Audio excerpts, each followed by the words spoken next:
finishes Brentford 2, Manchester City 2. It's interesting, isn't it? Because in the past, be like, oh, what does this mean for City? 2 drop points. How's this going to affect their title charge? We're past all of that. A 2-2 draw against Brentford doesn't really grab our attention anymore. At no point did I sit and watch this game and think, well, City win and they could get back. It's kind of like, I don't know, it just feels like it's all petering out to some sort of mediocrity by their standards, not by other people's standards, by their standards. But you couldn't argue that Brentford were good for getting something out of this game. They created a lot of chances. So did City. But Brentford did as well. And right at the end, they could have won it. But, I mean, you know, you got Walker who's asked to leave. You got, you know, we saw the better Kevin De Bruyne today. But we saw, you know, Erling Haaland, there was one laid on a plate for him on his head in the second half. And he headed it straight. I mean, it was like bread and butter stuff for him, straight at the goalkeeper. So, do you know, what's their fight, Stevie, this year? If Manchester City and Brentford players had swapped strips, you wouldn't have known the difference. Right. I mean, there was nothing between these two teams. We were talking about 6 months ago, Man City, supposedly the best team on the planet, and little old Brentford. But today, it could have been 5-5. And Brentford 100% didn't deserve to lose this game. City didn't deserve to lose it either, away from home. But that's where City are. City are in the same category as Brentford.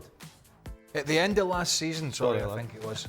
Touching my hand there. It's getting a bit cosy in the studio. Well, nobody's scared of City anymore. Right. City went to, if you remember this, Man United under Ten Hag went down there to Brentford and struggled. And he mentioned something about Man City struggling. Man City went there last year, beat Brentford. I think Foden got 2 or 3, or he was brilliant. The Brentford goalkeeper made more saves, either in the first half or in 90 minutes, the most saves in Premier League history since the stats were being counted. City were that dominant. And Brentford they were that open side, and they had a go at City, but they just absolutely battered them. As soon as Brentford lost the ball, the keeper was having to make a save, and it was in the back of the net. As Stevie said, this was a 50-50 call. Yeah. And I sit here, I wonder what the motivational talk is for the City manager. Like, what happened? Like, this is the 6th time in which they've let a lead slip since October. What does he say in the dressing room? What does that say about this Manchester City team? What are they fighting for, Stevie? What are they fighting for? They're fighting to try and get in the top 4. But how difficult is that for a team that's been fighting for a title for so long, that all of a sudden the top 4 is some sort of weird trophy? I don't think there's an answer to that, Dan. I don't think the players can't be as motivated to finish in the Champions League than they can be to win a title. I don't think it's motivated. Mentally, they're short. They're mentally short. You cannot go from being that good to being that bad without it being a mental problem. Right. Your ability doesn't disappear. Your fitness doesn't disappear. Yes, they've had some injuries. It's the mental side of the game is as big as the ability side of the game. And when mentally you're not at it, then it's a huge chasm between being at your best and showing what they're doing. And when you have so many of them who look like they're in the same place mentally, that's why they end up struggling. They're not fighting for the big...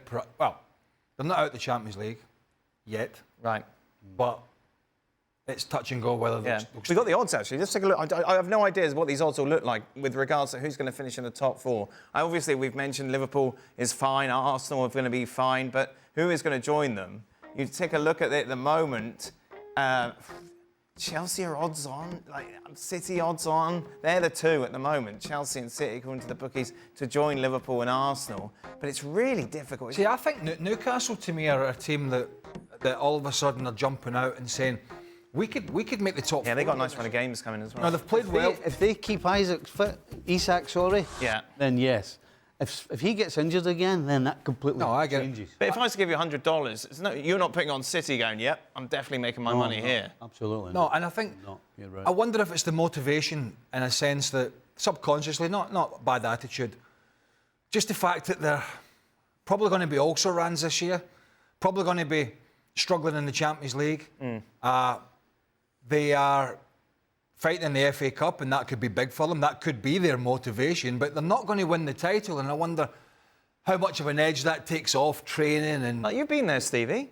When you won all those titles with Liverpool and then all of a sudden things started to drop off, you still went to training, you're still like... Yeah, but it wasn't... The drop-off was a gradual drop-off, to be honest. It wasn't, Okay, it wasn't like edge this. of a cliff. Right. I'm kind of wondering, you know, we were watching Pep at the end of the game, particularly with Guardiola and then Right. Ortega. Now, when you're struggling as a coach, you have to change. It looks like you're dressing somebody down, as if they're wrong, as if you're telling them what they've done wrong. And it's just, I don't care who it is. If I'm a player, I am walking away. I'm not standing in the middle of the field taking that from my coach. What is And it so that you have to frustrates you? wonder. It's embarrassing? It's Like, embarrassing. Getting a dressing... He's not 10 years old. Getting the dressing down. If you want to dress me down, take me into the dressing room and do it. Right. Do it in private. Don't be dressing me down in public. So if Pep's doing this all the time and you're struggling and you need to change something, you need to start putting your arm around people a little bit more. But if he continues to give it the old nitpicking and while they're struggling, that can make it worse. if you're a fan at the game, City fan at the game, you see it. If you're a City fan watching on TV, which I'm sure there were many, you see it. And you might be going to the Etihad next time out at home and you're thinking, well, Guardiola again's getting a dressing down. He's made a lot of mistakes this season, and it can get on. It starts to affect the confidence. Right. Fans got on your back a little bit more because they've seen the manager having a pop at you. But even when, as I said, even when they were top of the league and he was doing it, we were still sitting here going, I don't like that. Right.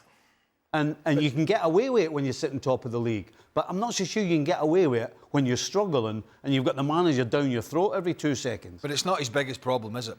I think looking at City, I don't know what you guys think. For me, there's either going to be an influx of fresh faces to help, or it feels like we're close to an exodus Right. of some of these guys that I've just Or said. it could be both. Aye.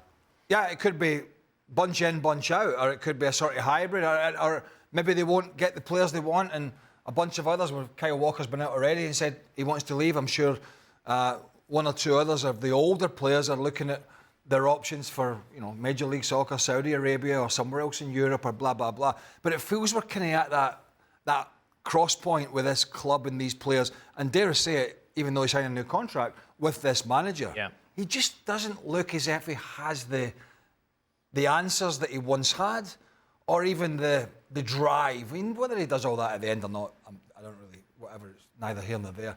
Does he still have the drive to go and kickstart this Man City machine again?